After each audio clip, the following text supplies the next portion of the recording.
Let's head to Western Victoria and catch up with Tim Blair from the Daily Telegraph, an area that's been hit by bushfires of late. Tim, good to see that, all that's on the mend. I loved your column today. It related to the bushfires in a indirect way, but it reminded me of last year when the whole city of Broken Hill was blacked out in New South Wales because a power line was taken out. But even though they had this massive wind farm just on the edge of town, it was no good to them. And you had a similar experience. Yes, I was at the local speedway on Saturday night. I often go to local speedway. It's a lot of fun. And at one point, though, all the lights went out. And people gathered around, trying to repair the damage. And they were advised by another patron at the event, come on, guys, there's a whole big new wind farm just down the road.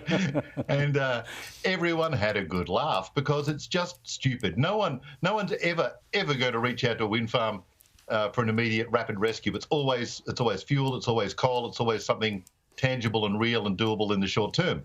And they're not quite there yet, unfortunately, for us at the Speedway. They're not at all. Go for the diesel generator. Whereas Chris Bowen, I suppose, would be parking his Tesla at the bottom of the wind turbine, hoping to plug it in. Yes. Well, I didn't see many Teslas or other EVs out there on the track, by the way. They've got to get their dirt speedway miles up, I think. I've not been to the speedway for a while, but I wouldn't imagine you'd see too many Teslas there. I've got to take my little fellas to the speedway. Last time when Mount Gambier, the borderline speedway wasn't operating. We'll have to get down to your neck of the woods soon. Now, let's catch up on Albanese, because we all know about his beachside place at Copacabana, the $4 million house. Apparently, he's getting quite a good return on that already. This is what's so annoying. Well, it's annoying on two levels. One, it's always a bit creepy when people are converting public money into private wealth. It just doesn't sit right with me.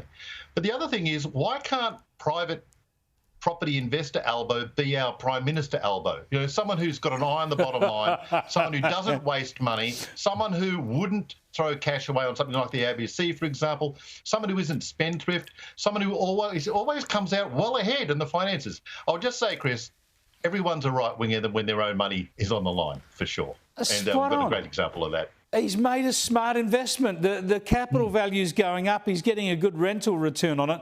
Imagine if he applied that same logic to green hydrogen schemes, for instance. Maybe we should just make him the treasurer and say, look, Chris, look, Albo, mate, please, just take X dollars out of the treasury every year and buy houses for Australia. and then we'll all be rich. Great stuff. Now, also, I noticed you've taken kept an eye on the cost cutting in the US, and the Environmental Protection Authority is in the targets at the moment, the crosshairs. This is, I'm actually wearing white today rather than my usual colourful attire because, it's the international colour of surrender, and Trump is just getting surrenders at every point in the US, President Trump. And the latest one he might be about to crush the Environmental Protection Agency, which is probably the largest environmental government body on earth.